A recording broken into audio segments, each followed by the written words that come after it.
Uh-oh.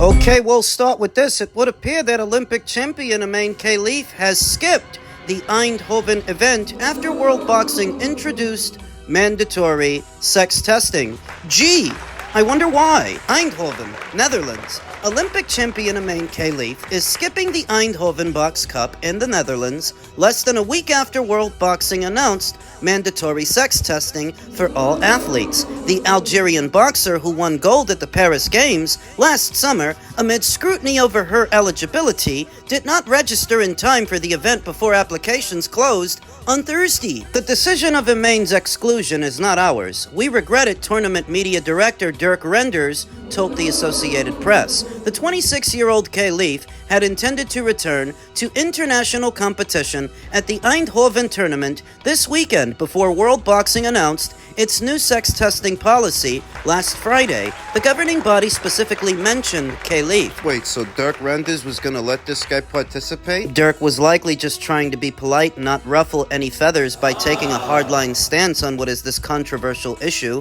this controversial athlete, though ultimately the decision is not his, it's with World Boxing. The governing body specifically mentioned Khelif, saying they would have to be screened to be approved to fight at any upcoming events, including the Eindhoven Box Cup. Eindhoven Mayor Jeroen Dijsselbloem criticized World Boxing's decision. What's to criticize? Is this guy another party to the problem? For over a year now, we've seen an effort to invalidate AIBA's initial assertion that Imane Khelif has a male karyotype. You're telling the world not to take it from AIBA and that their swab test cannot be trusted, so that when somebody else tries to do one, you don't want them to do that either. It's almost like you're afraid of what you'll find. Eindhoven Mayor Jeroen Dijsselbloem said, "As far as we are concerned, all athletes are welcome in Eindhoven. Excluding athletes based on controversial gender tests certainly does not fit in with that." Dijsselbloem wrote in a letter addressed to the Dutch Boxing Federation and International Boxing Federation, "We are expressing our disapproval of this decision today and are calling on the organization to admit Imane Khelif after all." What, without being tested? What's controversial about a gender test? Explain it to me. I don't see any of the other combatants, that is, I don't see any of the other women complaining. So why is this one? Maybe it's because this one ain't a woman. Maybe it's because this one was misgendered at birth by the doctors in what is an impoverished country, and due to those socioeconomic factors, the athlete was raised as a woman even though biologically it's a man. Khelif planned to defend the welterweight gold medal at the LA Games, but some boxers and their federations had already spoken out against the fighter's inclusion. Khelif won gold at the Eindhoven event last year, defeating Australia's Marissa Williamson-Pohlmann in the final in a warm-up to the Paris Olympics.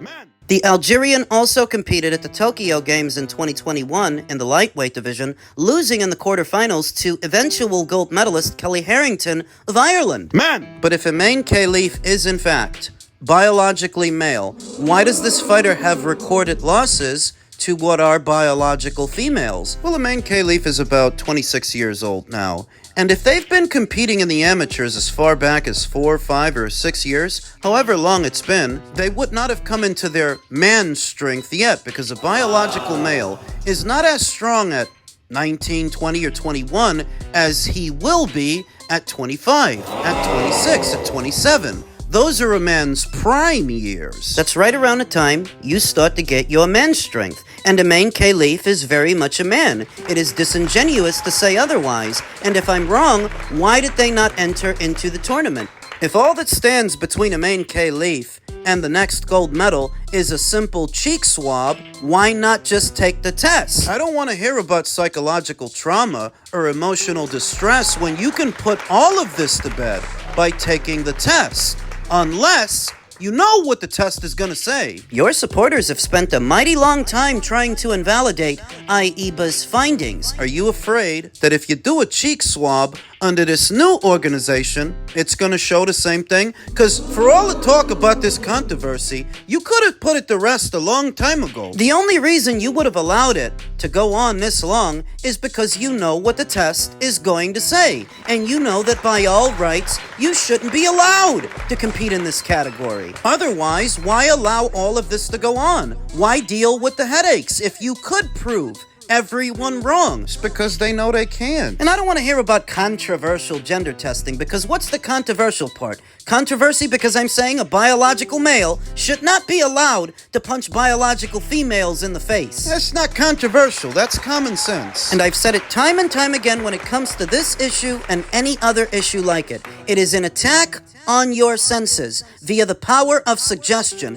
The suggestion that something like womanhood is open to interpretation, that it does not have finite characteristics that define it. It's not all-encompassing. It's not all-inclusive, and it's not supposed to be. Otherwise, there would be no separation, and it would have no definition. And why does this only work one way? It's biological males trying to break into women's sports, but you don't see a lot of biological females trying to break into men's sports. Behind this argument that gender is somehow fluid, I don't see a proliferation of biological females trying to break into men's sports, because there is so obviously a biological disadvantage. The biological males have a physical advantage over the biological females. Is that a hot take? That's supposed to be controversial? Or are people losing their minds? So all of a sudden, Imane Khelif doesn't want to participate in a tournament because they're going to be testing people now. There are set parameters for who's allowed to compete in a women's category, and this one wants to bow out. Gee, I wonder why. I'm not fighting anymore, Ty. I'm telling you that right now. Okay. Is it just because it's not an interesting Why would fight? I want? Yeah, it's not an interesting fight. And why do I want to pay for another belt? I'm already paying for this joint. Why do I want to go fight for another belt that I gotta pay for? If they're gonna give it to me for free, then I'll fight Ray Moore Ty. But if they want to give me that belt for free, then I ain't fighting him. Also, he got an IBF belt. That means I gotta worry about weight the day and No. When you unify, it's not that. Correct. That's Well, why I still don't want to pay for another belt, so it don't matter. So tell him do something about that, and then we can probably fight. There are several ways to interpret these comments from Keyshawn Davis, his aversion to unifying titles with Raymond Muratalla. There are many. Let us explore them. So one way you can interpret what Keyshawn said is to take it at face value.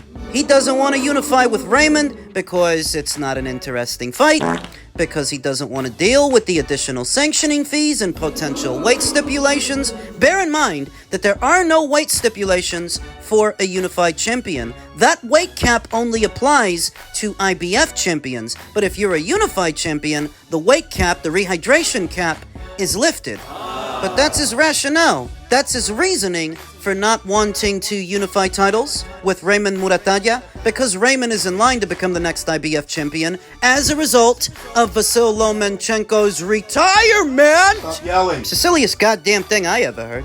Did you imagine he knew he's saying, well, I don't really want to unify titles at Bantam or Super Bantam. I don't really want to be undisputed because of the sanctioning fees. What would people say if he knew he said that? If Terrence Crawford said that at 140 or 147, I don't want to be undisputed because of the sanctioning fees. If Canelo said that, if Usyk said that. Mediocre. Do you imagine Katie Taylor saying something like that?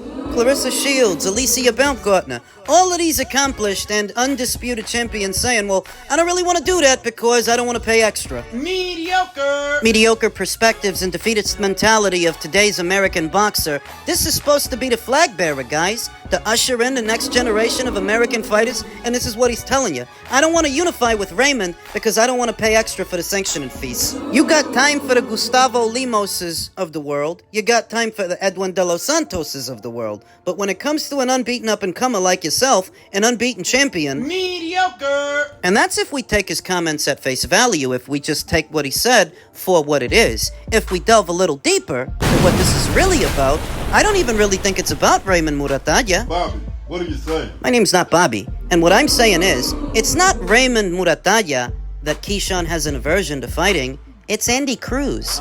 You fight Raymond for that IBF title, that would then make Andy Cruz your problem. The same Andy Cruz that beat you 5 times in the amateurs? He's ranked pretty high with the IBF right now, and right now, he's Raymond Muratalla's problem, to where if you fought Raymond anytime in the near future, beat him, and took his belt, that would make Andy your problem. So this is about Andy Cruz. Is that what you're saying, Bobby? My name's not Bobby, and that is exactly what I'm saying. Every time the subject was broached that Keyshawn should fight Andy in the pros, Keyshawn has always been averse to that fight. He's always blown it off. He doesn't want to do it. Maybe he got beat so many times by this guy, he gets nervous. Now, I happen to think in the pros, Keyshawn might do a little better. Keyshawn might actually beat Andy Cruz, because not every great amateur makes a great professional, and there are many examples. Might be a great fighter for 3 rounds, like in the amateurs, but in the pros, there's 8-rounders, 10-rounders, 12-rounders. Can you be a great fighter for that many rounds? To where Keyshawn might stand a chance. I think so, but I guess Keyshawn doesn't. Mediocre! And maybe that's the real reason he doesn't want to fight Raymond. You fight Raymond, you take his belt, Andy becomes your problem, and you're in the shit now! Bobby! What? But I told you to stop calling me that! Bobby! What? Can't find the remote control. I suppose it's neither here nor there, because I never felt that Keyshawn Davis was going to go on an undisputed run at 135. I always felt like he was on borrowed time there because he's got a lot of size for a lightweight. We already knew he wasn't going to unify titles with his old buddy, Shakur Stevenson, for obvious reasons. He's not going to fight Gervonta Davis. He's not having any luck in that department. And now what he's telling you is he won't unify with Raymond either, which communicates to me that after this weekend's fight, he might move up right after that. Bobby! What? Keyshawn just blew the weight by 4 pounds, Bobby. So there you have it. Before we got here, I long maintained that I don't think Keyshawn sticks around at 135 all that long. That after the Edwin De Los Santos fight, in all likelihood, he's going to go to 140 because his body is urging him to. He's still growing, he's still young. And at 140, he will arrive even stronger and more dangerous. Though addressing his aversion to a Raymond Muratalla fight, it was never about Raymond, it was about Andy. And I never thought Keyshawn was going to stay at this weight all that long. If you needed any indication, he just missed the mark by 4 pounds. Was he even trying to make the weight? All that tells me is at the very last minute he decided, why kill myself to do it if I'm going to move up right after this? Yeah, I think he's going to knock Edwin out tomorrow. Bobby! This is going to be his last fight at lightweight. Lara is a protected owl fighter. Last time this dude been in a fight was with what, her? They threw this man a bone in Danny Garcia. They protected him. They not letting him fight Yo-Yo. They won't let Carlos Adames beat on his old ass. It depends who you are. Look at Leo. Leo was protected by Al. He never let Gary Russell touch that man. Just depends what you bring, and Al protects you. It ain't no race thing. If you Mexican with fan base, we rocking with you. And if you tank black and bring that fan base, we rocking with you. Wilder Black, bring that fan base, let's go. But if you Chiron Black, we ain't fucking with you. I don't even know how Lara got there. Lara might as well be Chiron Black. He ain't got no fan base. Who's his fan base? Well, that is one way to look at it. That Erislandy Lara, 2-division champion Erislandy Lara, was a champion at 154. He's a champion now at 160. May as well be a protected fighter. Yeah, he could be. Or what it could be is that it's not so much that he's protected, but irrelevant. And because he's irrelevant, nobody's really in a hurry to fight him, save Yanni Bekalim Kanalai, who still wants to become this division's undisputed champion. That's the only guy I can think of that might want to fight Erislandy Lara. Lara's been an irrelevant fighter for years. I know that seems harsh, but he never really had a fan base. He didn't have one at 154, and he certainly doesn't have one now at 160. The only time Erislandy Lara had any semblance of relevance is when they tried to use his name to talk down Canelo Alvarez, whenever they would say that Canelo got a gift over that guy. But as far as supporting Lara and watching Lara, Lara's irrelevant, unless you attach Canelo to it. I mean, the only guy more irrelevant than Erislandy Lara is Demetrius Andrade. Andrade is Lara without the Canelo fight. And without the resume, because Lara's resume ain't half bad, whereas Demetrius Doesn't have a resume. I would not jump to the conclusion that Lara is protected so much as he's irrelevant in what is an irrelevant division. What's really going on at 160 pounds? It's a dead division. It's abysmal. The most that you could hope for is that in the not-so-distant future, Turkey might decide to finance a fight between Lara and Janibek, which wouldn't be a bad fight. I don't think that would be a bad fight, because outside of that, The only hope the middleweight division has is when those junior middles decide to move up. Your Tim Tszyu, your Sebastian Fundora, your Xander Zayas, Israel Madrimov. Hell, I'm of the opinion that Madrimov should just move up right now, and Sergey should join him. Sergey Bohachuk. These dangerous guys that are world-class fighters but have no marquee value, they may as well go to middleweight and target the old-timer. Go after him. you say that the junior middleweight division is a deeper division with better names, which is true. But how many of those guys are in a hurry to fight Israel? How many of those guys are in a hurry to fight Sergey? And if you're Israel, you already got a Terence Crawford fight, and you got a Virgil Ortiz fight right after that. There's not a lot left for you to do at 154. Just go up to 160. Sergey is actually a big 154, big enough that I think he would arrive healthier and stronger and more devastating at 160. I think he should go after Lara between his size, his strength, his work rate, his volume. I think he wears out Lara, but he's got to move up and fight in those eliminators. That's what it's going to take to bring life back to the middleweight division and make a fighter like Lara, who I don't even know why he's still hanging around at age 42. It's what it's going to take to make him relevant again to some degree, because whether you like it or not, he is a reigning champion at 160. Likely still waiting on the opportunity to parlay that alphabet title into a big payday, because let's be honest, when's the last time Lara had one of those? So long as he still has that alphabet title, I don't think that he will sail off into the sunset quietly. I think he's still waiting to parlay that into a decent-sized purse. And there's only so many ways that's going to happen. But until that happens, he's not going to go away. He's one of these fighters who's been around for a very long time. Really, a bigger version of Rigondeaux. In all the ways they used to use Rigondeaux to tear down Lomachenko, they used Lara to tear down Canelo. But that was the extent of their interest. They were never that interested in this guy's career, because if they were, he would have had a fan base by now.